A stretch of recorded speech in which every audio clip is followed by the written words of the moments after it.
एक सज्जन हैं जो बहुत दिनों से हमारे इस मृच्छराज श्रृंखला के अनुभागों में एक टिप्पणी करते हैं कि कलि पुरुष का जो आपने स्वरूप बताया है वो कहाँ से लिया गया है। हमने कलि पुरुष का स्वरूप अपने कई प्रवचनों में बताया है। बहुत से विद्वानों आचार्यों ने भी इस विषय में बहुत बार कहा है। स्वरूप क्या है? पिशाच वदन क्रूरः कलिश्च कलह प्रियः वाम हस्ते धृतः शिष्णः दक्षे जिह्वाम च नृत्यति। भाव क्या है कि बहुत क्रूर पिशाच के समान जिसकी मुखाकृति है, कलह में जिसको बड़ा मन लगता है, कलह से जो प्रेम करता है, अपने बाएं हाथ में लिंग को पकड़कर और दाहिने हाथ में जिह्वा को पकड़कर जो नृत्य कर रहा है, ऐसा स्वरूप कलियुग का बताया गया है। और इसी कलि पुरुष की आराधना करके मृच्छराज वर्तमान वाले ने भी और पहले वालों ने भी बहुत कुछ उपद्रव किया और आगे करने की योजना बनाते रहते हैं और अपने अनुयायियों को, अपने आराधकों को प्रत्यक्ष रूप से अथवा परोक्ष रूप से लोगों में अधर्म को ही धर्म के रूप में प्रतिस्थापित करने के लिए भेजते रहते हैं। इतना आपको हमने बोध पहले भी करा दिया था। अब उस सज्जन ने यह प्रश्न किया है कि ये ध्यान कहाँ का है, ये जो भाव है वो कहाँ वर्णित है। तो मैं भी इस विषय में बहुत दिनों से शोधरत था कि भाई कहाँ का है, क्योंकि मैंने इस श्लोक को पंचांग में पढ़ा था।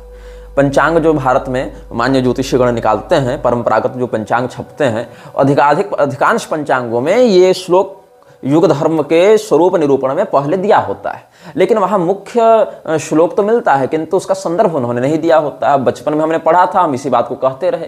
किंतु हम अपने दर्शकों का धन्यवाद व्यक्त करना चाहेंगे कि उनके अनेकानेक प्रश्नों से हमारा स्वाध्याय भी दृढ़ होता है और हमारे अध्ययन के दृढ़ होने से फिर लोगों का भी मंगल होता है, अलग अलग बातें सामने आती हैं। तो ज्ञान का तो कोई अंत है नहीं, जन्म जन्मांतर तक अध्ययन, स्वाध्याय और शोध चलता ही रहता है। तो हम अपने दर्शकों का धन्यवाद व्यक्त करते हैं कि वो इस प्रकार के प्रश्न पूछते हैं जिसका समयानुसार हम अवलोकन करते हैं, शास्त्रीय शोध करते हैं और हम उनको उत्तर देने में भगवत कृपा से समर्थ होते हैं। हम आपको ब्रह्म वैवर्त पुराण के तृतीय खंड के परिशिष्ट के रूप में व्यक्त किए गए काशी रहस्य से एक भाव व्यक्त करना चाहेंगे और इस भाव को आप समझेंगे तो आगे बहुत सी संस्थाओं के षड्यंत्र को समझने में आपको सुविधा होगी। जैसा कि पहले हमने योगानंद के विषय में बताया, जैसा कि हम वर्तमान में इस्कॉन के विषय में बता रहे हैं, महेश योगी इत्यादि के बारे में भी बता चुके हैं। आगे विवेकानंद, आरएसएस और गायत्री परिवार या ब्रह्मा कुमारी या ओशो या और भी इस प्रकार के अनुकूल ठाकुर, ये सब के ऊपर भी बातें आएंगी।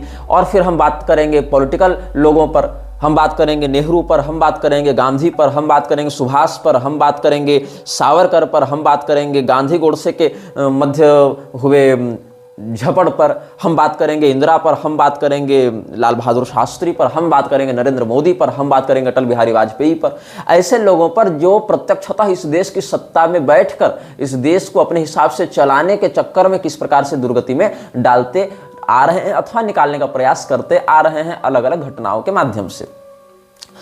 इसके अनंतर हम इस श्रृंखला में इन विषयों पर भी चर्चा करेंगे कि कैसे मृच्छराज के द्वारा भेजे गए ईसाइयों के द्वारा, मुसलमानों के द्वारा, बौद्धों के द्वारा इस देश की मूल संस्कृति अवधारणा को विकृत किया गया है, चाहे तलवार से, चाहे कलम से, चाहे मीठा खिलाकर, चाहे जहर चटाकर।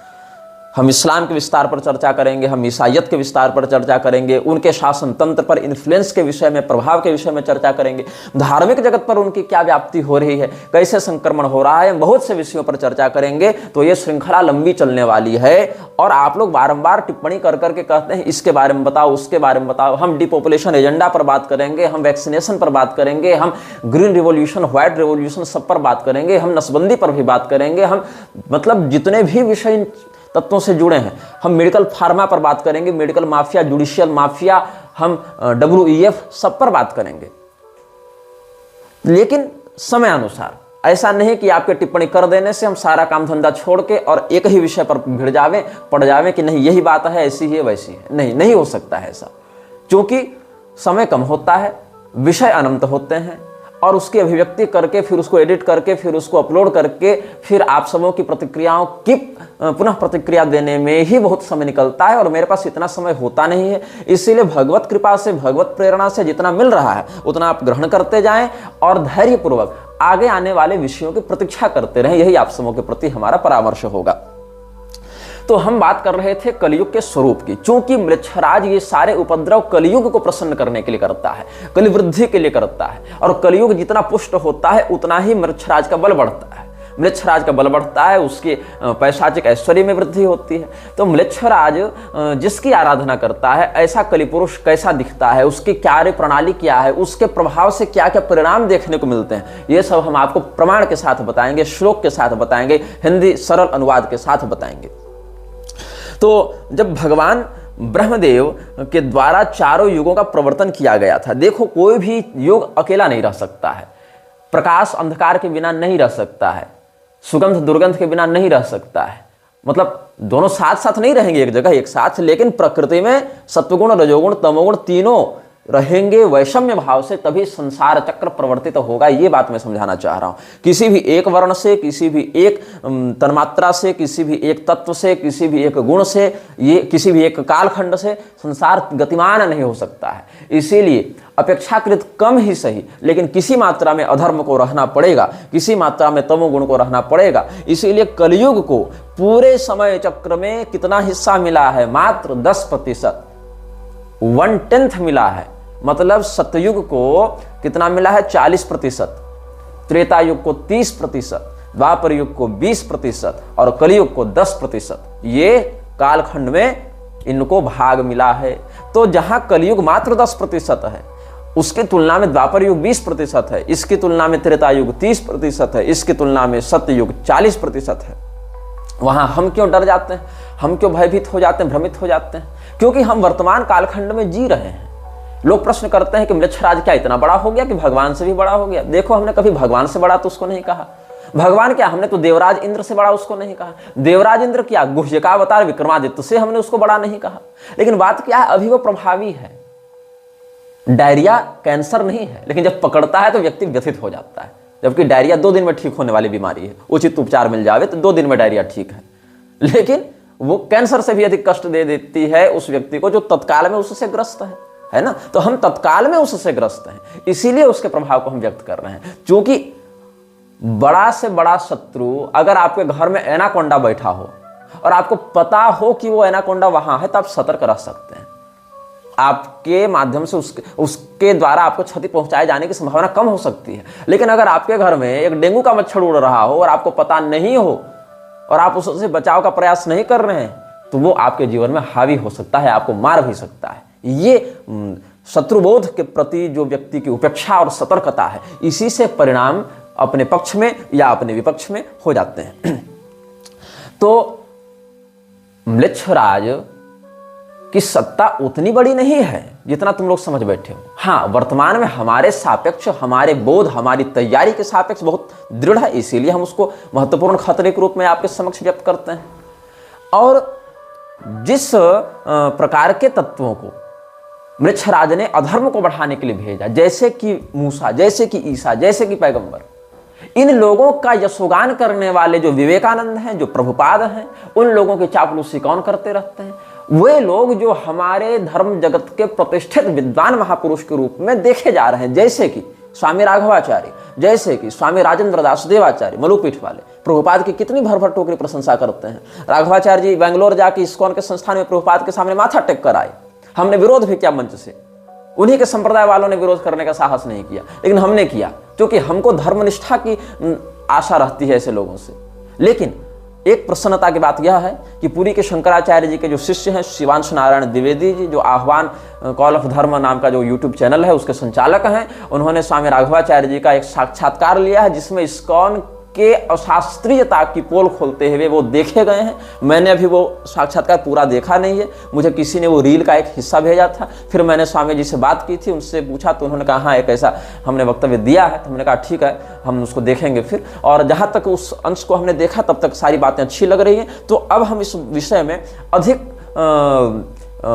कोई बुरा नहीं मानते और एक प्रकार से यह चिंतन करते हैं कि राघवाचार्य जी बेंगलोर जाकर जो प्रभुपाद के सामने माथा टेकाए, उस दोष का कुछ समन इस साक्षात्कार के माध्यम से हो गया। किंतु गुरुचरण दास जैसे लोग जो इन विषयों में बिल्कुल नहीं जानते, म्लेच्छराज, उसकी कार्य प्रणाली, प्रभुपाद के कुकर्म, इनके विषय में कुछ नहीं जानते या जानना चाहते नहीं, या अपने राजेंद्र दास जैसे गुरुओं के इन्फ्लुएंस में, प्रभाव में आकर के हमारे गुरुजी इनको भक्त बता रहे हैं, हमारे गुरुजी इनको संत बता रहे हैं तो जरूर होंगे, ऐसे भी हरिनाम का कीर्तन तो विदेशों तक में करवा दिया तो संत ही होंगे, ऐसा जो मानकर चल रहे हैं, उन लोगों के प्रभाव में आने वाली सामान्य हिंदू जनता प्रभुपाद जैसे लोगों के कपट छल को नहीं पकड़ पाती हैं। और जब नहीं पकड़ पाती हैं, हम जैसे लोग सप्रमाण उनका विरोध करते हैं, तो ये लोग उठकर आ जाते हैं कि नहीं नहीं, प्रभुपाद तो बहुत बड़े संत थे, तुम संत की निंदा करते हो। प्रभुपाद कितना बड़ा संत था ये मैं तुमको बता दे रहा हूँ। आप श्रीमद् भागवत का अगर अध्ययन किए होंगे, अध्ययन नहीं किए होंगे, कम से कम आपने सुना होगा उन कथानकों को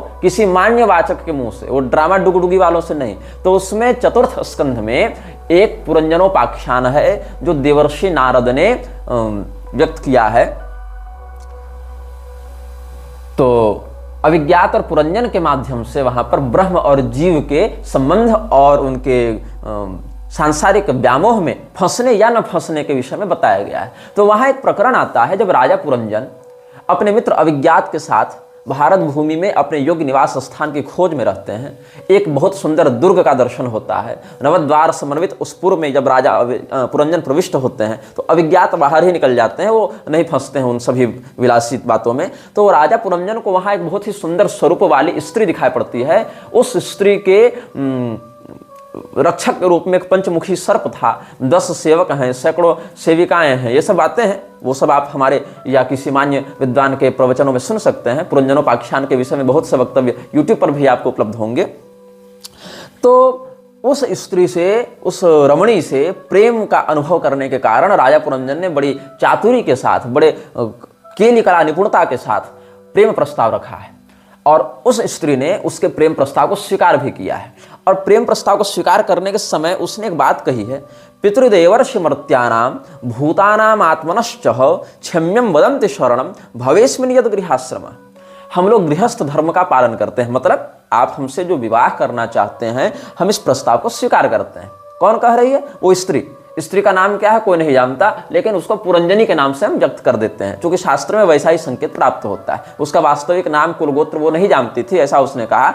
और ये एक रूपक के रूप में प्रस्तुत किया गया है। यहाँ आत्मा ही पुरंजन है, उसकी बुद्धि ही पुरंजनी है, ऐसा यहाँ रूपक बताया गया है। तो कहती है वो पुरंजनी कि गृहस्थ व्यक्ति श्राद्ध इत्यादि करेगा तो पितरों को संतुष्ट करेगा, अग्निहोत्र आदि के माध्यम से, स्वाध्याय आदि के माध्यम से देवता ऋषियों को तृप्त करेगा, तर्पण आदि के माध्यम से, अतिथि सत्कार इत्यादि के माध्यम से मनुष्य को तृप्त करेगा। तो गृहस्थ आश्रम जो है वो देवता, मनुष्य, पितर और ऋषि सभी प्राणियों के समस्त, यहाँ तक कि पिपीलिकादि बलि, काक बलि इत्यादि के माध्यम से, कौवा और चींटी, कुत्ते, स्वान बलि इत्यादि तक के माध्यम से, पशु पक्षी तक का भरण पोषण गृहस्थ करता है।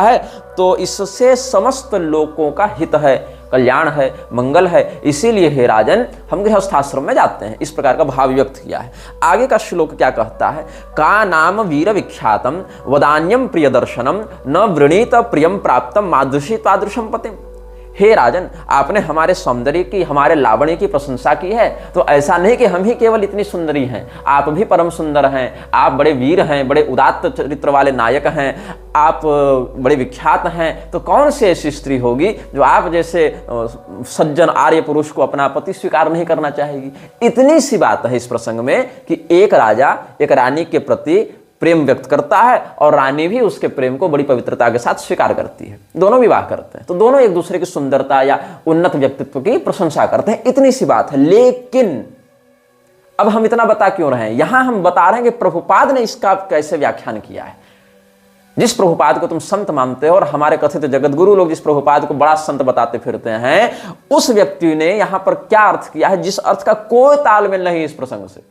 अगर श्लोक में ऐसा कोई भाव प्रतीत होता तो समझ में आता कि हाँ, श्लोक में ऐसा भाव है तो कह रहा है व्यक्ति।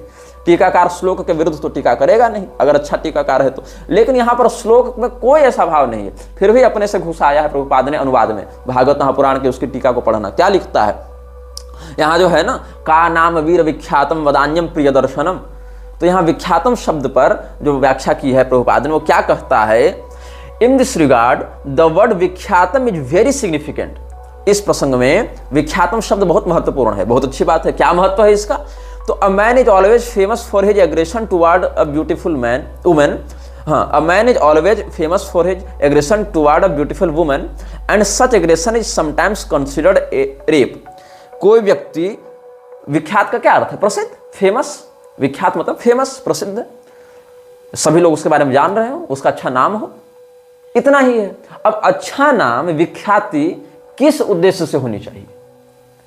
अगर कोई बहुत बड़ा कवि हो, बहुत पराक्रमी योद्धा हो, बहुत अच्छा प्रियदर्शन रूप हो उसका, या बहुत अच्छा वो ज्ञानी हो, मतलब उसके व्यक्तित्व में कोई बढ़िया गुण हो जो सामान्यतया अन्य लोगों में न देखा जाए, चाहे बहुत पराक्रमी हो, बहुत धनी हो, बहुत ज्ञानी हो, बहुत करुणामय उदार चरित्र वाला हो, बहुत परोपकारी हो, बहुत बलिष्ठ हो, मतलब कुछ हो ऐसा जो सद्गुणी हो और वह सद्गुण सामान्यतया अन्य लोगों में उतनी मात्रा में न देखा जाए, तब कोई व्यक्ति विख्यात होता है। ये क्या कहता है कि कोई व्यक्ति अगर किसी महिला के प्रति आक्रामक होकर व्यवहार करता है और कई बार ये आक्रामकता बलात्कार में, रेप में प्रवृत्त हो जाती है, तो वो व्यक्ति फेमस हो जाता है। और विख्यातम का यही अर्थ है।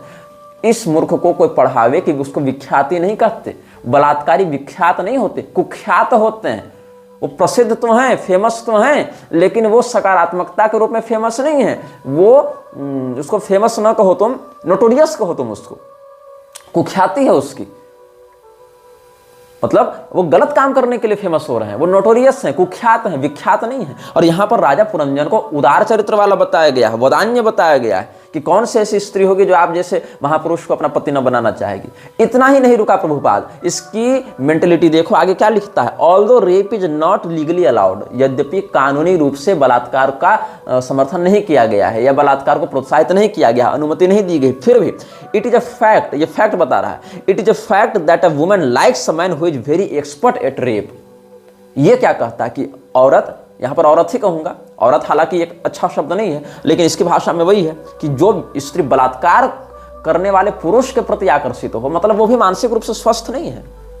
जो स्त्री बलात्कार को एंजॉय करे, मतलब वो यौन रोग से या किसी यौन मानसिक विकार से ग्रस्त है, वो अपनी स्वस्थ मानसिक स्थिति में नहीं है। और उस स्त्री की मनस्थिति को संसार की समस्त स्त्रियों में आरोपित करके उसको जनरलाइज नहीं किया जा सकता है, इस भावना का सामान्यीकरण नहीं किया जा सकता है। कोई व्यक्ति अगर बलात्कारी मानसिकता का व्यक्ति है, कोई व्यक्ति 5-6 साल की बच्ची को देखकर भी अगर उसके प्रति बलात्कार की भावना कर रहा है, युवावस्था को छोड़ दो, मान लो मन भटक गया, हालांकि वहां नहीं होना चाहिए, लेकिन चलो युवावस्था थी, लेकिन 5-5 साल की बच्ची को देखकर भी मन भटक जा रहा है तुम्हारा, इसका अर्थ है तुम मनोरोगी हो, तुम स्वस्थ मानसिकता से नहीं हो। और तुम्हारी मानसिकता को समाज में समस्त पुरुषों के लिए जनरलाइज नहीं किया जा सकता है। ये एक तथ्य है, ये फैक्ट है। लेकिन प्रभुपाद यहां क्या लिखता है कि नहीं, फैक्ट क्या है? It is a fact although rape is not legally allowed, it is a fact that a woman likes a man who is very expert at rape. मतलब प्रभुपाद ये मानता था कि स्त्री के लिए वह पुरुष विख्यात है जो उसके प्रति आक्रामक हो, और यह आक्रामकता कई बार बलात्कार में भी परिणत हो सकती है। और जो पुरुष बलात्कार में निपुण होता है, स्त्री उससे प्रेम करती है, उसके प्रति आकर्षित होती है और उसको पसंद करती है। यह प्रभुपाद की मानसिकता है। जो प्रभुपाद श्रीमद् भागवत जैसे ब्रह्म विद्या शास्त्र की ऐसी कुव्याख्या कर सकता है, नारद प्राचीन बरही संवाद के अंतर्गत जीव को ब्रह्म स्वरूप से विनियोजित करने वाले पुरंजनोपाख्यान के अंतर्गत आने वाले प्रसंग की, जहां श्लोक में भी ऐसा कोई भाव नहीं है, ऐसी विकृतिपूर्ण व्याख्या कर सकता है, वो श्रीमद् भगवद गीता की क्या दुर्गति किया होगा व्याख्या करके, ये तुम अनुमान लगा लो। और चलो, इसको तुम अगर कोइंसिडेंस मान लेते हो, इसी प्रसंग के अगले अध्याय में 26वें अध्याय में हम ये चिंतन करते हैं। वहां क्या होता है, राजा पुरंजन अपनी पत्नी से बड़ा प्रेम करते हैं, विवाह हो गया इनका, बड़ा प्रेम करते थे, एकदम दिन भर छाया के समान लगे रहते थे, खाने पर खाते, सोने पर सोते, हंसने पर हंसते, नहाने पर नहाते, मतलब बिल्कुल पत्नी के साथ लगे रहते। एक दिन अपनी पत्नी से अनुमति लिए बिना या उसको साथ लिए बिना या उसको सूचित किए बिना राजा पुरंजन शिकार खेलने चले गए। वापस आए, पत्नी रूठी हुई थी, पत्नी को मनाने लगे। मनाने के लिए अलग अलग प्रकार के प्रणय भाव का निवेदन किया, पैर भी दबाया, पुचकारा भी कि चलो मान जाओ मान जाओ, और अंत में क्या कहते हैं कि तुम्हारी सुंदरता से कामदेव ने मुझे पीड़ित कर रखा है। और जो पति इतना प्रेम करे उस पति को तो सदैव स्त्रियों के द्वारा, पत्नी के द्वारा सम्मान प्राप्त होना चाहिए। तो मुझसे गलती तो हो गई, मुझसे पाप तो हो गया कि तुमसे परामर्श किए बिना, तुमसे अनुमति लिए बिना या तुमको साथ में लिए बिना हम चले गए थे शिकार खेलने के लिए। लेकिन ये बात भी सच है कि हम तुमसे बड़ा प्रेम करते हैं और अपने वश में तुमने हमें कर रखा है, अपने प्रेम से तुमने हमें अपने नियंत्रण में कर रखा है। इसलिए हमें क्षमा करके हमारी ओर प्रेम से देखो और हमें प्रसन्न करो, अपने क्रोध को दूर करो। यही भाव है इस श्लोक का। तन्मे प्रसीद सुहृदः कृतकिल विशस्य स्वैरम गतस्य मृगयाम व्यसनातुरस्य कादेवरम वशगतम कुसुमास्त्र वेग विस्रस्तपौष्ण मुशति न भजेत कृत्य। ये हमने आपको सरल में इसका अर्थ बता दिया। प्रभुपाद ने इस श्लोक की व्याख्या में क्या लिखा है, वो क्या लिखता है, generally when a woman is attacked by a man whether her husband और some other man she enjoys the attack being too lusty. Shrimad Bhagavat के चौथे स्कंध के 26वें अध्याय के 26वें श्लोक की व्याख्या में प्रभुपाद ने लिखा है। अगर मैं गलत हूं तो तुम क्रॉस वेरीफाई कर सकते हो। अगर मैं गलत बता रहा हूं तुम प्रभुपाद के किताब से इसको क्रॉस वेरीफाई कर सकते हो कि मैं सही कह रहा हूं कि गलत कह रहा हूं। ऑनलाइन भी ये सब पीडीएफ या वेबसाइट्स में उपलब्ध होंगे श्रीमद् भागवत के उसके एक्सपर्ट्स। तो क्या होता है, प्रभुपाद लिखता है इसमें, जब कोई महिला किसी पुरुष के द्वारा आक्रमण की जाती है, क्योंकि कोई पुरुष किसी महिला पर आक्रमण करता है यौन भाव से, मतलब आक्रमण तो भाई गहना लूटने के लिए भी कर सकता है, लेकिन वहां पर यौन तृप्ति की उत्कंठा नहीं होती है। मतलब अगर कोई महिला का मंगलसूत्र छीन कर भाग रहा है उसका अलग भाव बनेगा, लेकिन कोई रेप करना चाह रहा है उसका अलग भाव बनेगा। रेप करना वाला तो गहना इत्यादि कुछ नहीं देखता ना, और गहना देखने वाले को उसकी शारीरिक सुंदरता या उससे कोई मतलब नहीं, वो तो सोना चांदी देखेगा। तो आक्रमण करने का उद्देश्य अगर यहाँ बलात्कार करना हो तो महिला उसको एंजॉय करती है, ऐसा प्रभुपाद का कहना है।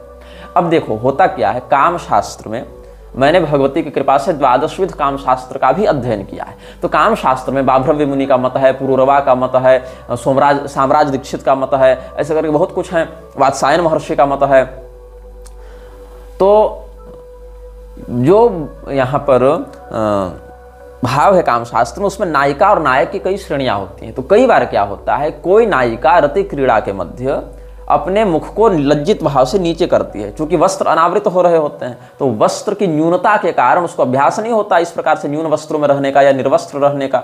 तो उस समय वह चाहती है कि हम रति करें, किंतु उस स्थिति में लज्जा का भी अतिरेक उसके अंदर हो जाता है। तो अपने जो सौंदर्यांग है उनको छिपाते हुए या मुख को ऐसे लज्जित करके नीचे किए हुए वो प्रतिकार करती है कि नहीं नहीं ऐसा मत कीजिए, नहीं नहीं गुदगुदी लग रही है या लज्जा आ रही है या ऐसा। तो उस समय नायक जो है उसके प्रेम की अभिवृद्धि करता है, बलपूर्वक उसके हाथ को पकड़ता है, उसके साथ रति का व्यवहार करने लगता है, लेकिन वहां पर अपनी प्रियतमा को ये कष्ट देने के लिए या अपने प्रियतमा को तिरस्कृत करने के लिए वो नहीं करता है, बल्कि वो थोड़ा सा मतलब अपने बल का प्रदर्शन करता है। और इस समय संतुलित मात्रा में उसके ऐसे हठ करने से, ऐसे बल करने से उस प्रियतमा के लज्जा की निवृत्ति होती है और फिर वो उस प्रेम का आनंद लेती है। ये एक तथ्य है, ये काम शास्त्र का एक मत है। लेकिन अगर वह रति की इच्छा नहीं रखती और विशेष करके जब वो उसका पति भी नहीं है, मतलब बलात्कार हो रहा है उसके साथ, तब क्यों एंजॉय करेगी भाई? तब तो वो रोएगी, चिल्लाएगी, अपनी रक्षा की प्रार्थना करेगी। इन लोगों ने, इन मूर्खों ने सीता जी का चरित्र नहीं पढ़ा है। रावण कितना प्रलोभन दिया, सीता जी का मन डिगा, सपने में भी डिगा। दमयंती का मन डिगा था, वो व्यास से बलात्कार करना चाहता था तो डिगा था मन। द्रौपदी जी का मन डिगा था। अरे इन सती साध्वी जो हमारी देवियां हैं, हमारी भगवती हैं, उनका तुम चरित्र क्यों नहीं देखते? तुम सामान्यतः जनरलाइज कर रहे हो। कुलटा स्त्री का व्यक्तित्व यहां थोड़ी दिखाया जा रहा है। और कुलटा स्त्री भी बलात्कार को एंजॉय नहीं करती है, उसको भी पैसा देकर कोई व्यक्ति खरीदता है, कोई वेश्यागमन करता है तो धन देकर उसको संतुष्ट करता है, नहीं तो वो भी एंजॉय नहीं करती है। और ये क्या लिखता है, जनरलाइज कर रहा है इस बात को। When a woman is attacked by a man whether her husband और सम अदर मैन, मतलब हस्बैंड में तो काम शास्त्र लागू हो भी सकता है, चलो ठीक है पति है, लेकिन other man she enjoys the attack being too lusty. ये इसकी भावना है स्त्रियों के प्रति। हाँ, ये सत्य है कि स्त्रियों में कामातिरेक पुरुष की अपेक्षा 8 गुण अधिक होता है। ये बात भी सत्य है कि स्त्री अगर दुष्ट चरित्रा हो जावे तो समस्त पुरुषों को भी दुष्ट चरित्र बना सकती है। मान लो किसी मोहल्ले में 10 घर हैं, उस 10 घर में एक घर जो है वो एक वेश्या के प्रति आकर्षित होने वाला या दुष्चरित्र पुरुष का है, तो उस एक दुष्चरित्र पुरुष के मन में जो विकृति है उसके कारण 10 घर की महिलाएं, बाकी 9 घर की महिलाएं भी दुष्चरित्र हो जाएं, ऐसा आवश्यक नहीं है। लेकिन अगर एक घर की महिला दुश्चरित्रा है तो वो संकेत स्थान का प्रयोग करके पूरे मोहल्ले को भी भ्रष्ट कर सकती है, क्योंकि अगर महिला स्वयं से पहल करे तो पुरुष के भटकने की संभावनाएं बहुत बढ़ जाती हैं और महिला उसको गोपनीय रखती, इसीलिए वो विकृति कितनी फैलती कोई नहीं जानता। व्यभिचार को महिला ही छिपाकर प्रश्रय देती है, ये सत्य है।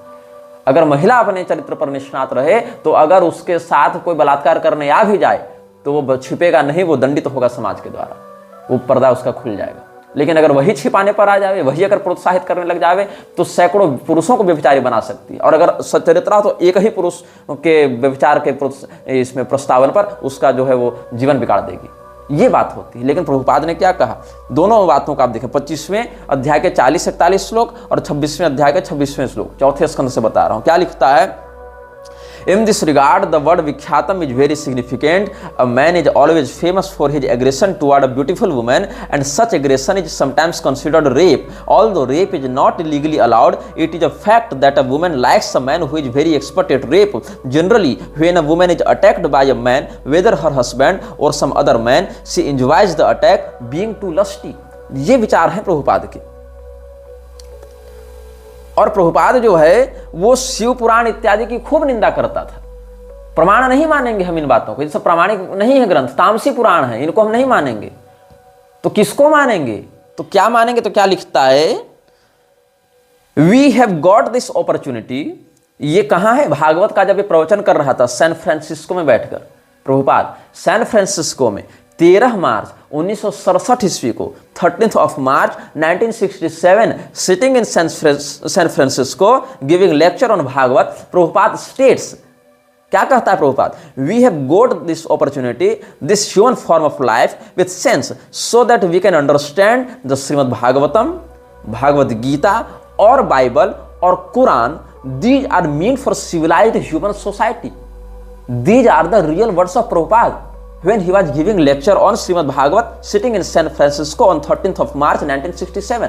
क्या कहता है प्रभुपाद, हमें ये अवसर मिला है, ये मनुष्य जीवन और ये प्रज्ञा मिली है, ये बुद्धि मिली है, ताकि हम समझ सकें उन ग्रंथों को जो सभ्य मानव समाज के लिए बनाए गए हैं, जैसे कि श्रीमद् भागवत, भागवत गीता, बाइबल या कुरान। अगर शिव पुराण से कोई प्रमाण इन लोगों को दो, इन लोगों को स्कंद पुराण से कोई प्रमाण दो, इनको अगर ऐसे किसी ग्रंथ से प्रमाण दो जहां भगवती दुर्गा का चरित्र महात्म्य बताया गया है, जहां गणेश पुराण हो, देवी भागवत हो, तो वो सब क्या कहेंगे, ये सब अप्रमाण है, ये सब मायावादी ग्रंथ हैं, ये सब हम नहीं मानते। लेकिन मानव जीवन क्यों मिला है इसको, कुरान और बाइबल पढ़ने के लिए, और गीता और भागवत को ये कुरान और बाइबल के समकक्ष रख रहा है। मतलब इसके लिए कुरान और गीता में कोई अंतर नहीं, बाइबल और भागवत में कोई अंतर नहीं, ये इसकी बुद्धि। लेकिन इसको शिव पुराण और भागवत में भेद दिख जाता है। ये प्रभुपाद की ओरिजिनल वाणी है। अब बताओ, बाइबल और कुरान को, भागवत महापुराण और गीता के समतुल्य समझने वाला और स्वयं को उसको समझने के लिए मानव जीवन प्राप्त हुआ, ऐसा कहने वाला व्यक्ति चैतन्य महाप्रभु का अनुयायी है,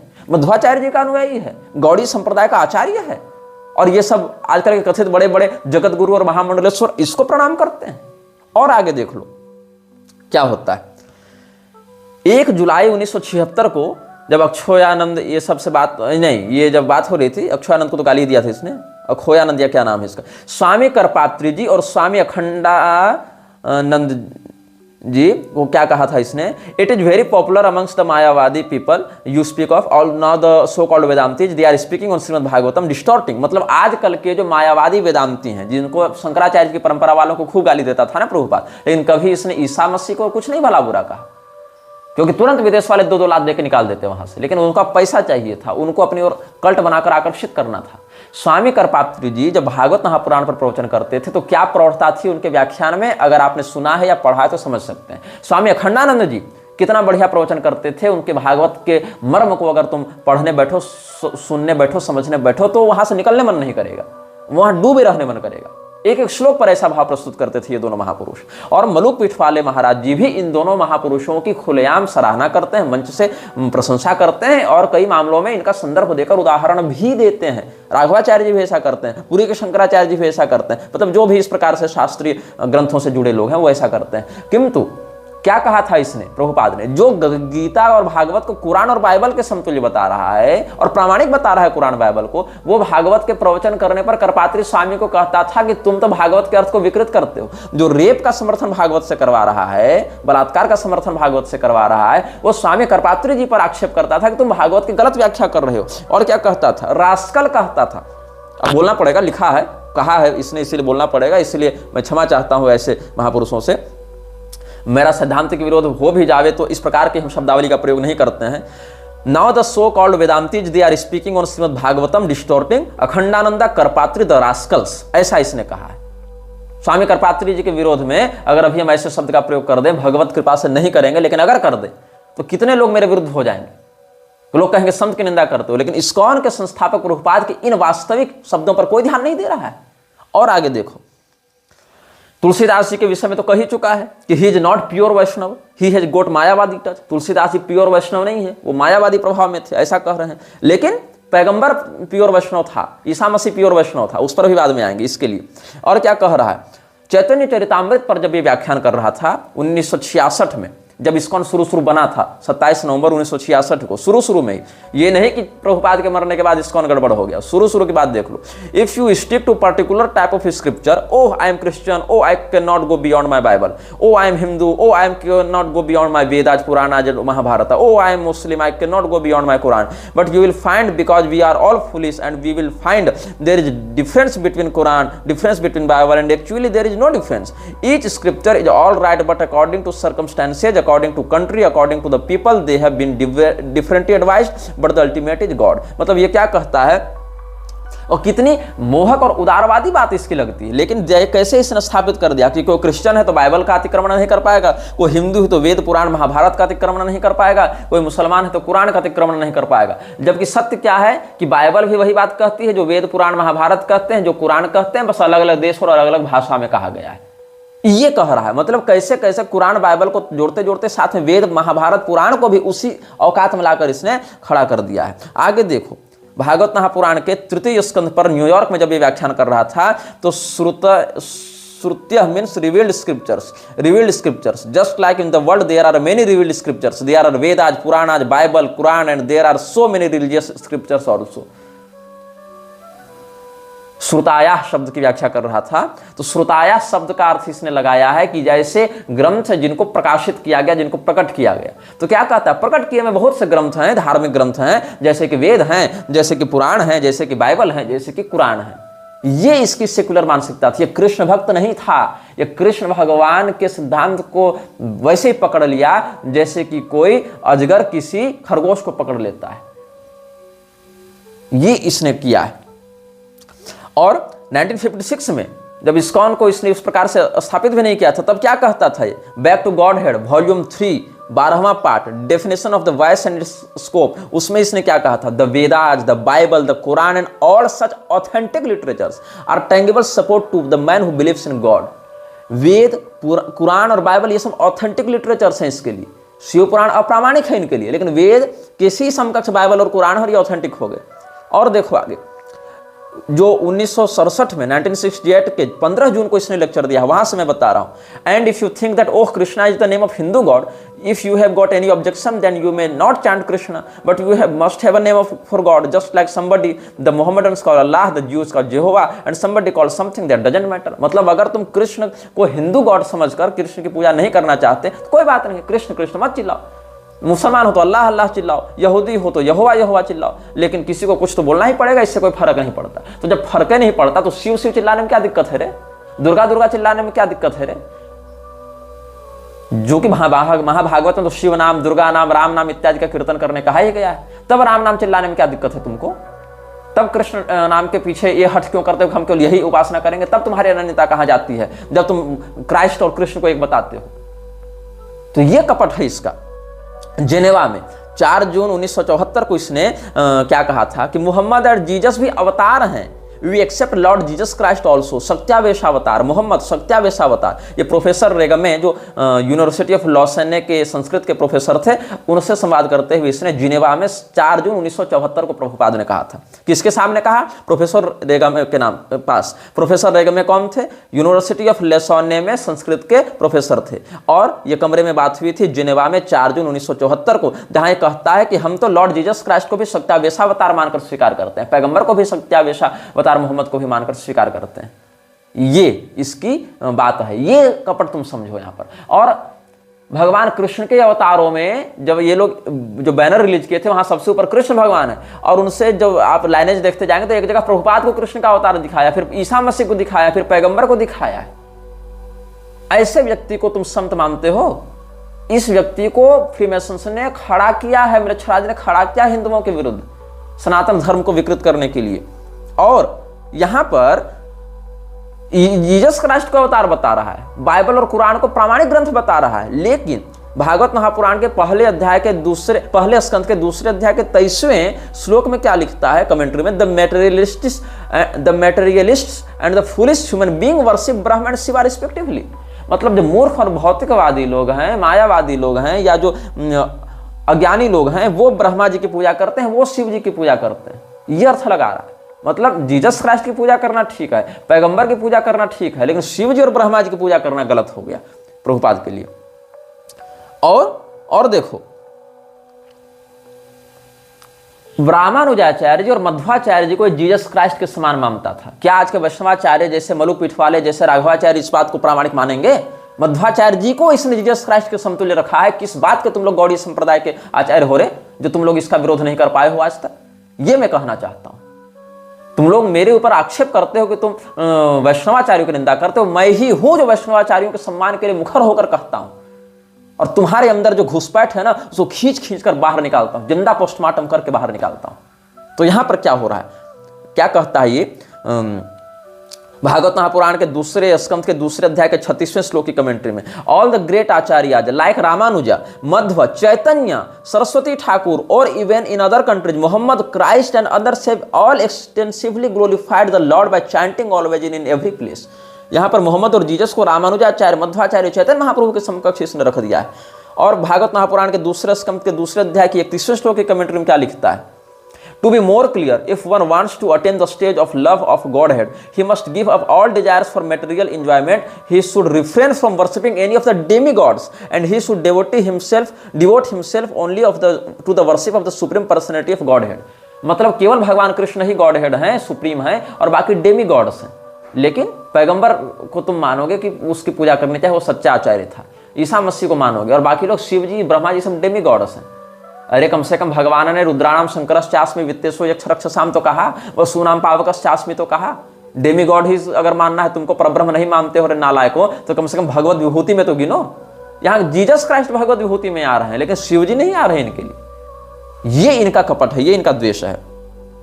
और Maitreya was a great sage and a learned scholar philosopher, but not a pure devotee of the Lord. Maitreya मुनि जो विदुर जी को भगवान की इतनी सुंदर भक्ति बता रहे हैं, इतना सुंदर गजब का ज्ञान दे रहे हैं, मैत्रेय मुनि जो भागवत महापुराण का विदुर जी, परम भागवत परम भक्त विदुर जी को उपदेश कर रहे हैं, वो प्रभुपाद के लिए सच्चे भक्त नहीं थे। गोस्वामी तुलसीदास जी सच्चे भक्त नहीं थे, इसके लिए तो दुर्वासा मुनि भी सच्चे भक्त नहीं थे। जबकि ब्रह्मवैवर्त पुराण के प्रकृति खंड में शिव जी ने स्वयं दुर्वासा जी को भगवान कृष्ण का परम भक्त बताया है, वहां इसको प्रमाण नहीं मानेगा। ये मैत्रेय मुनि जो जिनके पास भगवान के परम भक्त उद्धव जी ने परम भक्त विदुर जी को ज्ञान लेने भेजा, वो मैत्रेय जी इसके लिए भक्त नहीं थे प्रभुपाद के लिए। लेकिन जीसस क्राइस्ट बहुत बड़ा भक्त था, पैगंबर बहुत बड़ा भक्त था।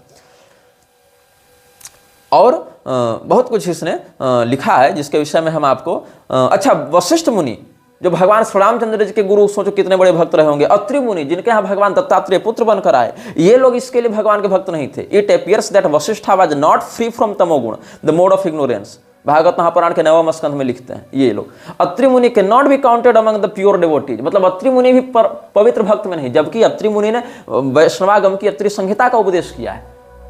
मतलब अत्रि मुनि जिनके पुत्र बनकर भगवान दत्तात्रेय के रूप में आए, वशिष्ठ मुनि जिनका शिष्यत्व श्री राम जी के रूप में भगवान ने स्वीकार किया, दुर्वासा मुनि जिनको गुरु रूप में भगवान ने अपना गोपियों को परिचय दिया, दुर्वासा जी हमारे गुरु हैं, ऐसे भक्त भी भक्त नहीं थे। गोस्वामी तुलसीदास भक्त नहीं, और ये मैत्रेय मुनि भक्त नहीं, दुर्वासा मुनि भक्त नहीं, वशिष्ठ जी भक्त नहीं, तो भक्त कौन? केवल प्रभुपाद इकलौता पैदा हुआ था भक्त बनकर, और कोई भक्त नहीं था। ये इनकी धूर्तता है। तो हमने आपको प्रभुपाद के ही वचनों से सब कुछ बताया कि कैसे ये लोग मूर्खता करते जा रहे हैं। और कलयुग के विषय में जो हम आपको बताना चाह रहे थे कि कलयुग किस प्रकार से उसका स्वरूप है या कलयुग का कैसा लक्षण है, ये सब हम आपको जो बता रहे थे। तो उस विषय में जब ब्रह्मा जी ने चारों युगों की रचना की थी, तो चारों युगों में अलग अलग कालमान है, जिसमें कलयुग का हिस्सा 10% है, द्वापर युग का हिस्सा 20% है, त्रेता युग का 30% है, और सत्ययुग का 40% है। तो यहाँ पर ब्रह्मा जी ने जो सतयुग का स्वरूप बताया है वो कैसा है? सत्यम वैराग्य बहुलम ज्ञानवत पूर्ण विग्रहम यज्ञोपवीताक्षमाल प्रकोष्ठम ब्राह्मण प्रियम। सत्य स्वरूपी, जिसमें वैराग्य की प्रधानता हो, जो ज्ञान से परिपूर्ण हो, जिसका स्वरूप जो है यज्ञोपवीत से युक्त हो, अक्षमालिका से युक्त हो, ऐसा ब्राह्मण प्रिय जो युग है वह सत्य युग है। इस प्रकार से अब त्रेता द्वापर इत्यादि का देखो। त्रेताद्रुत तनु सद्भीर जुह्वन सुर्वकरो वृषः धर्म प्रवर्तकश्चापि प्रिय धर्म प्रकृतितः। त्रेता युग का कैसा स्वरूप है? सतयुग का तो जप करते हुए है कि यज्ञोपवीत है, ब्राह्मण के स्वरूप में है, जप कर रहे हैं, और जप करते हुए सत्य युक्त होकर ज्ञान वैराग्य से परिपूर्ण जिनका विग्रह है वो सत्य युग हो गए। अब ऐसे अलग अलग भाव भी हैं, लेकिन यहाँ चारों युगों का हम बता दे रहे हैं। फिर त्रेता युग का कैसा है? त्रेता युग बिल्कुल आदृत तनु है, भस्म इत्यादि से आदृत है जिनका शरीर, और कर्मकांड में इनकी निपुणता है। मतलब ज्ञान कांड प्रधान कौन हो गए? सत्ययुग, और कर्मकांड प्रधान हो गए त्रेतायुग। और सज्जनों से घिरे होकर सूर्य को हाथ में लेकर हवन कर रहे हैं, यज्ञ कर रहे हैं, और धर्म को बढ़ा रहे हैं, धर्म का प्रिय कर रहे हैं, ऐसा त्रेतायुग का स्वरूप है। द्वापर युग का कैसा है? द्वापर युग में थोड़ी सी कपट वृत्ति, थोड़ा सा कलह भाव भी लग जाता है। द्वापर खड्ग खट्वांग पाणि शर धनुर्धर लक्षणैर लक्षतः शांतः पुण्य पापात्मक कटु। द्वापर युग के हाथ में खड्ग है, कटार है और धनुष बाण है, लेकिन फिर भी शांत है, मतलब उग्र स्वभाव नहीं है, मतलब लड़ाई की मानसिकता है लेकिन लड़ाकू प्रवृत्ति का नहीं है। मतलब पराक्रमी है, योद्धा है, लेकिन लड़ाकू नहीं है। जैसे कोई व्यक्ति पराक्रमी होता है लेकिन झगड़ालू नहीं होता है, जरूरत पड़ने पर ही आवश्यकता अनुसार पराक्रम का प्रदर्शन करता है। जैसे हनुमान जी पराक्रमी है, अतुलित बलधाम है, लेकिन झगड़ालू नहीं है, शांत चित्त है। वैसे ही द्वापर युग का स्वरूप बताया गया। इसमें पुण्य भी कुछ है, कुछ पाप भी है। अब कलयुग का क्या है? कलेश स्वरूपम शृणुताथ विप्रा विवेकिनाम शीघ्र फलप्रदम यत् विचारहीना प्रयतम च बहुधा कलौ यतस्ते सुविचारहीना। हे ब्राह्मणों, कलयुग का स्वरूप सुनो। कलयुग का स्वरूप जानोगे तो विवेकी लोगों को शीघ्र फल प्राप्त हो जाएगा। कलयुग में विचारहीन व्यक्ति बढ़ेंगे, अबोध व्यक्ति बढ़ेंगे। तो कैसा है? पिशाच वदन क्रूर कलिह कलह वल्लभ। यहाँ थोड़ा पाठ भेद है, कलिष्ठ कलह प्रिय भी मिलता है। कलिह कलह वल्लभ वामेन शिष्णम शिष्णम दक्षिण जिह्वाम धृत्वा नरर्तच। यही भाव है। इसी का पाठ भेद हमने बताया था कि पिशाच के समान क्रूर शरीर वाला कलयुग तो कलह से बड़ा प्रेम करता है, बाएं हाथ से लिंग को पकड़कर दाहिने हाथ से जिह्वा को पकड़कर नाचता है। और पाणिना पामरैस्तुल्य पुण्या पुण्य विमिश्रकः ब्रह्मणोग्रे हसन खिब्जन रुदन मुह्यन अवस्थितः स्मित पूर्वमुवाचैनम ब्रह्मा पद्मवरासन। तो ब्रह्मा जी ने देखा अपने सामने कि कलयुग मेरे सामने अपने बाएं हाथ से लिंग और दक्षिण हाथ से जिह्वा को पकड़कर खूब पिशाच के समान क्रूरता पूर्वक हा करते हुए नाच रहा है, अट्टहास कर रहा है। उन्होंने पूछा, तुम ऐसा कर क्यों रहे हो? तुम्हारा ऐसा स्वरूप क्यों है? तब ब्रह्मा जी की बात सुनकर कलि पुरुष ने जो वचन दिया, जो उत्तर दिया, इसका भी हम आपको अगले अनुभाग में वर्णन करेंगे। कलि पुरुष को जो वंश परंपरा प्राप्त है, भगवान ब्रह्मा जी के वंश परंपरा में अधर्म, माया इत्यादि के माध्यम से जो इसका प्राकट हुआ, हिंसा, क्रोध इत्यादि के माध्यम से जो आगे बढ़ता गया है इसका परिवार, उसके विषय में हम पहले के अनुभागों में वक्तव्य दे चुके हैं। कलि पुरुष का स्वरूप कैसा है इसके विषय में हम पहले ही आप सबों को बता चुके हैं। तो यदि आप लोगों ने वो अनुभाग नहीं देखा है तो म्लेच्छराज श्रृंखला में वो आपको प्राप्त हो जाएगा। अनुभाग 7 में अगर आप जाएंगे तो कलि पुरुष का जन्म कैसे हुआ था, कल की पुराण में कलि पुरुष के बारे में क्या बताया गया है, ये सब भी आप सुन लेंगे। तो अनुभाग 7 एक बार देख लीजिएगा। और इस श्रृंखला की एक विचित्र बात यह है कि सभी अनुभागों को क्रमशः देखिएगा, तभी आगे के विषय स्पष्ट होंगे। ये नहीं कि बीच बीच में देख लिए तो स्पष्ट कर लेंगे, ऐसा नहीं। सारे अनुभाग इंटरकनेक्टेड हैं, अंतर मिश्रित हैं, इसलिए क्रमशः देखेंगे तो ही सारी बात आपको समझ में आएगी। यह वीडियो जल्द ही हटा दिया जा सकता है। कृपया थर्ड पार्टी ऐप्स का उपयोग करके डाउनलोड करें। आप इस वीडियो को अपने चैनल पर फिर से अपलोड भी कर सकते हैं।